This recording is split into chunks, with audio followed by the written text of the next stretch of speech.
tonight's topic is understanding your body, listening to the signals to effectively do your workouts. So let's talk about listening to signals so we can have effective workouts. It's going to be very important to listen to our body, to be in tune with our body. We don't want to just go into movement without connecting to our body. And we're going to talk about how. We're going to talk about how.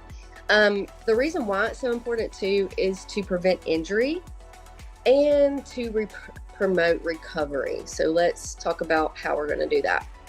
Y'all ever do exercises and let's say bicep curls? You're doing bicep curls and you're getting through the reps and you're like, oh my gosh, I don't know if I could do another rep. And then you rest and then you recover a little bit and then you go back and you start doing it again. You're like, oh my gosh, it just gets harder and harder. And then there's a point where you're like almost shaking because you're like, oh my God, that really, I don't want to use that word yet. That really got me. Okay, so that is called fatigue. That is called muscle fatigue. And that is a good thing. We want muscle fatigue and that's totally fine. So we want to know the difference between fatigue and pain. There is a difference. If I'm doing overhead tricep extensions where I'm lifting a weight over my head and I start to feel maybe achiness in my elbow or even in a joint around my elbow, and I'm just like, okay, I feel that, I'm paying attention, but I'm just going to keep going. That is different. That is not a fatigue. That is a pain. There's a difference between fatigue and pain. We want fatigueness. We want to feel muscle fatigue whenever we're doing bicep curls where you're like, oh my gosh, this is burning. Oh my gosh. That is a fatigue. But when we're doing, let's say the tricep extensions and we're feeling some pain, we need to listen because we don't want to keep moving our body in that position or in that way to cause injury.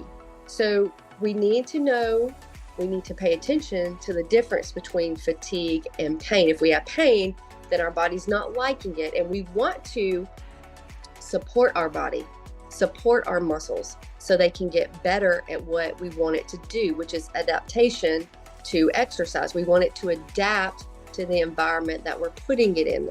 So if there's pain signals, we want to pull back and do something different, modify it, whatever you need to do different, but we don't want to push through pain.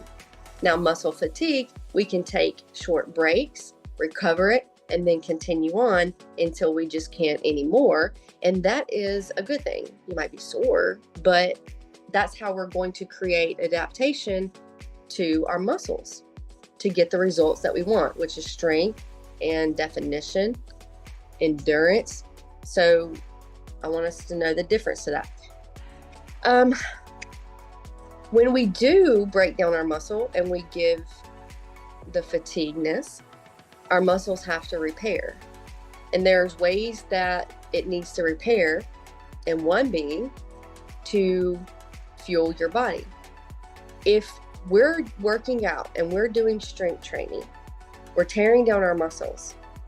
And an unhealthy thing is to not fuel our muscle for recovery. So there will be hunger cues if our body is being broken, or if our muscles are being broken down and they're looking for fuel for repairing.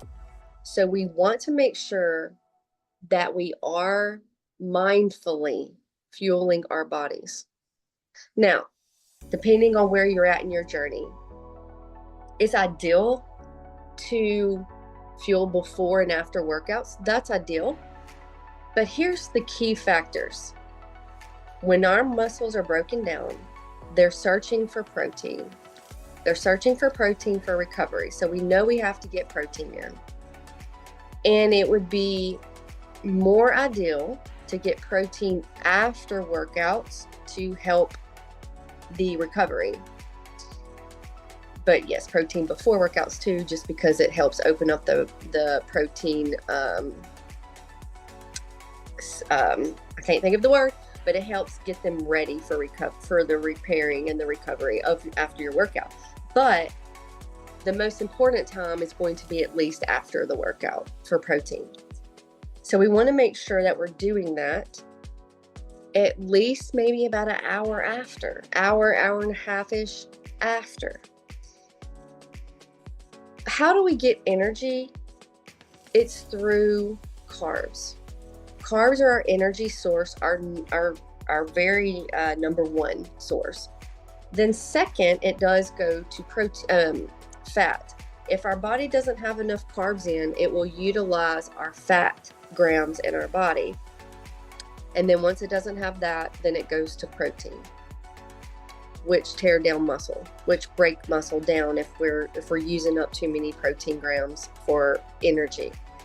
So we need to be fueling our body, because if we're working out without, let's say you work out in the morning, you don't eat breakfast, and then you're not fueling after your workouts either, and let's say you're not getting in your first meal to 1 or 2 o'clock, your body's going to be breaking itself down, trying to fuel itself, trying to find something to help recover it. First of all, for muscle repair, and then also for more energy. So carbs are going to be best before workout if we're going to be prioritizing carbs before workout, protein after. But how we build our plates, we do like to have all of it in one meal. But I'm just telling you about the key factors. But to just kind of summarize back over that, let's just listen to our body when we have hunger cues. For sure, that means it's literally past time to fuel our bodies. Okay, another thing about being in tune with your body is basing your workouts a little bit on how you feel. There's going to be some days that we might be overly fatigued from lack of sleep, our job, responsibilities, and we might just be very unmotivated some days. So it's okay to kind of read your body and say, hey, I realize that you're very fatigued and unmotivated. So today I'm going to, instead of doing this planned workout that I have, I'm going to do a walk, or I'm going to do a 30-minute stretch, or I'm going to do something that is still movement, because movement is a priority, but I'm going to do something that is going to help me overcome this fatigue or this lack of motivation I feel, and still get it checked off my list. Another thing that we want to pay attention to, if we're really sore because maybe we started a new phase of workouts, and we all know we're getting to that point where it's hard to sit on the toilet. Okay, we all know, we've been there. So it wouldn't be ideal to be in that position where you're like really sore and then go right into another leg workout the next day. And let's say that you did have some leg workouts into that plan, that workout the next day, then let's modify. Let's replace it with something that wouldn't be so fatiguing on your body if you're already so sore. Because soreness means that the muscles are torn down. That means the muscles are torn, which is a good thing, but we want to give it a chance to repair itself before we try to tear it more. So if we need to make modifications to our workouts because we're listening to our body tell us what's best, because your body is going to know what's best for you. It's going to tell you, and we want to pay more attention and listen. And the same thing with our hunger cues. We don't want to ignore hunger cues because we think that we should not be eating, or we just don't feel like eating. But if there's hunger, then that's the body's saying, hey, I am needing fuel. So if our body, the muscles are super sore, they're telling you, hey, I need a little bit more time to recover. So let's focus on a different muscle group. I want you to learn how to make adjustments to your workout. So this is a forever skill. And use your team, your coaches. You can use your community.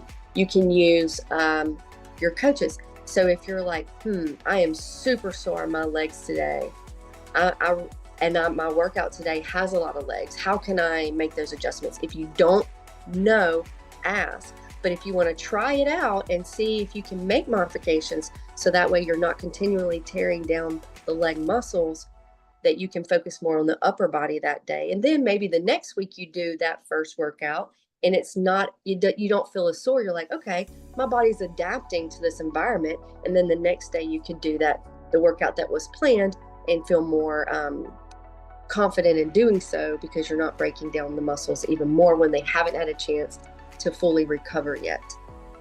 This is optimizing your workouts. Because let's say you want to build up that muscle in your legs and your quads and your hamstrings and your glutes, and they're sore, and then we go in and tear them down again, we're not giving it a chance to build. So it's like we're not optimizing. We want to pay attention and make workouts effective. So listening to your body is going to be a huge key in doing so. Okay, I did mention about recovery with food for our muscles, which is great. But how else can we get effective recovery? I know y'all know. How can we get effective recovery? Sleep. Because without sleep, we're not going to be able to get the results that we want if we're working out, which is a stressor on the body. And then if we're not getting adequate sleep, being intentional with our sleep, then we're not giving our body a chance to recover. And so we are setting ourselves up for injury, for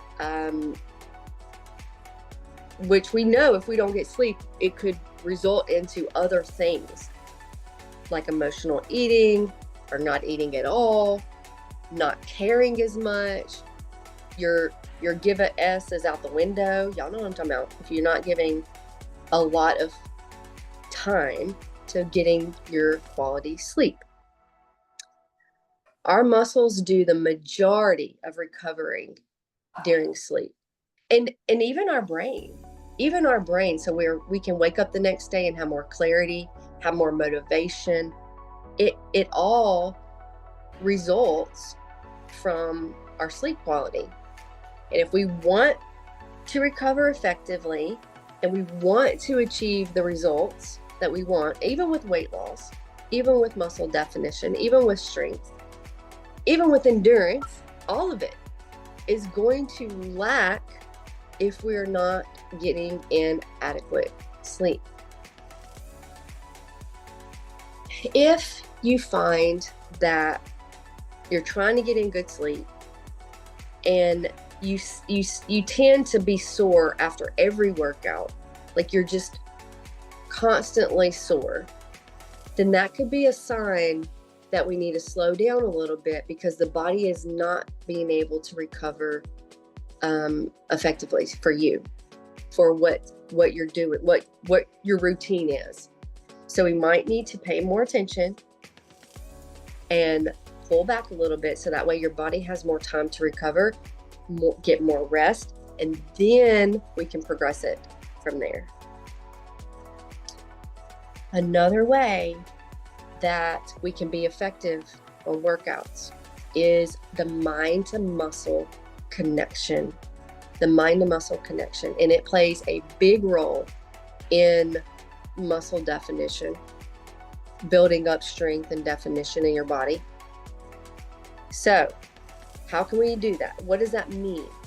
It means that our brain is very powerful. So if we are doing an exercise for, let's say, hamstrings, deadlifts, because that works the hamstrings, and we know that we're about to do a deadlift, and we're doing I wish I would have planned to get up and do a deadlift, but I'm against the wall, so I can't do it right now.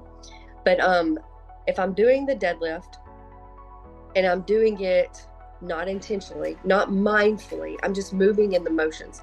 Will it work my hamstrings? Yeah, but we're talking about being effective. So if we slow the move down and think about what's happening in the hamstrings during the movement.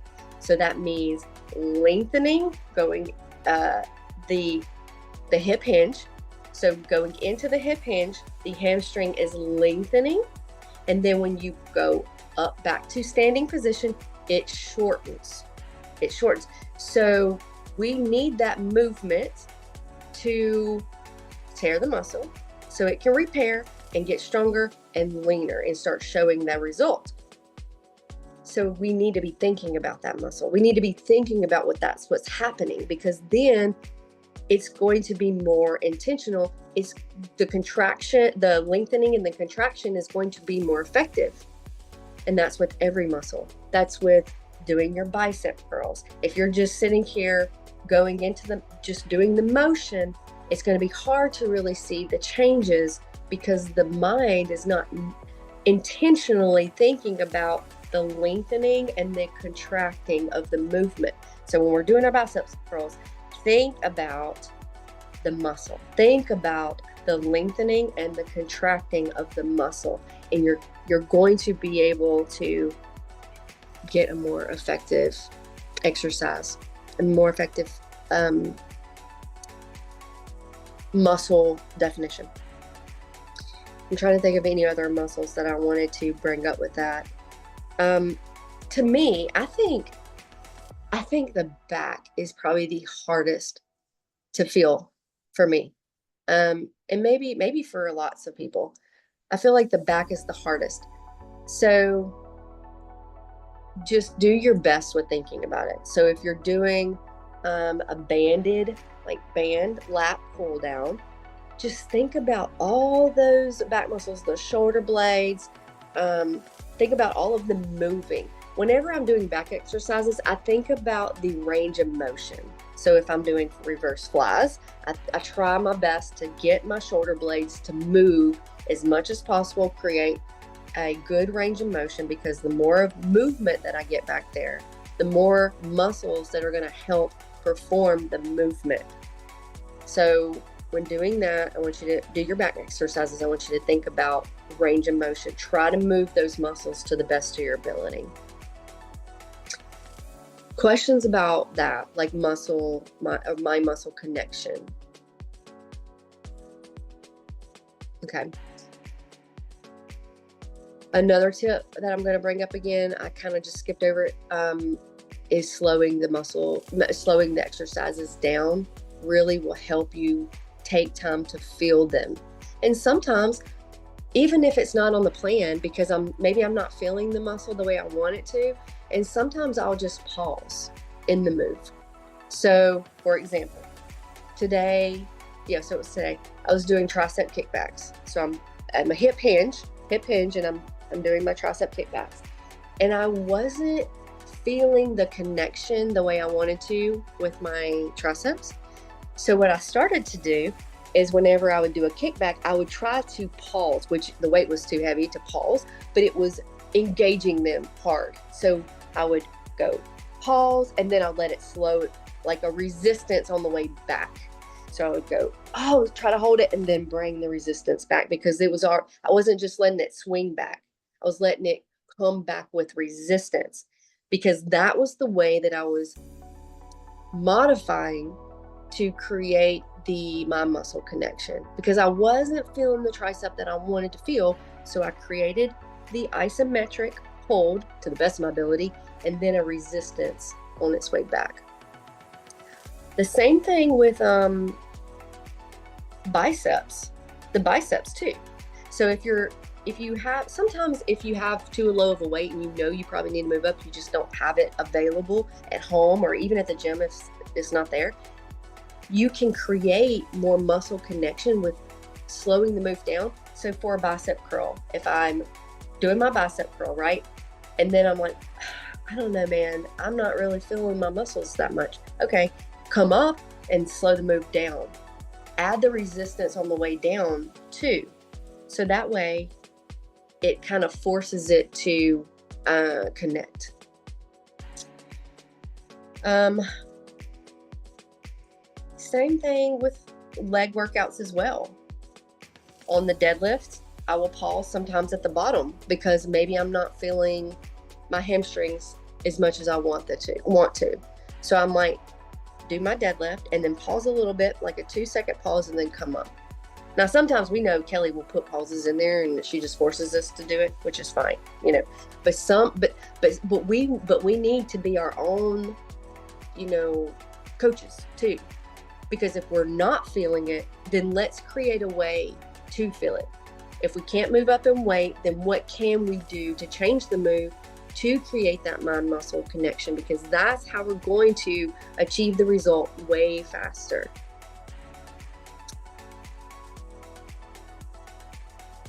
One of the notes that I have on my cheat sheet right here is visualization. So like visualizing and I kind of went over that, but I just want to circle back around. Visualizing the muscle lengthening and contracting, like literally visualizing it in your head. That could be another tip on how to do that. Oh, something else I want to bring up. I see this too. We might could do, like, let's talk about bent over rows. I mean, not bent over rows, reverse flies. So hip hinge and flying the weight out. I see a lot of people try to do that weight with a heavier weight, let's say 10 pounds. And maybe they're not ready for that, but they can physically do it. But are we sacrificing muscle connection to do 10-pound weights on that move? Because that's what we need to ask ourselves.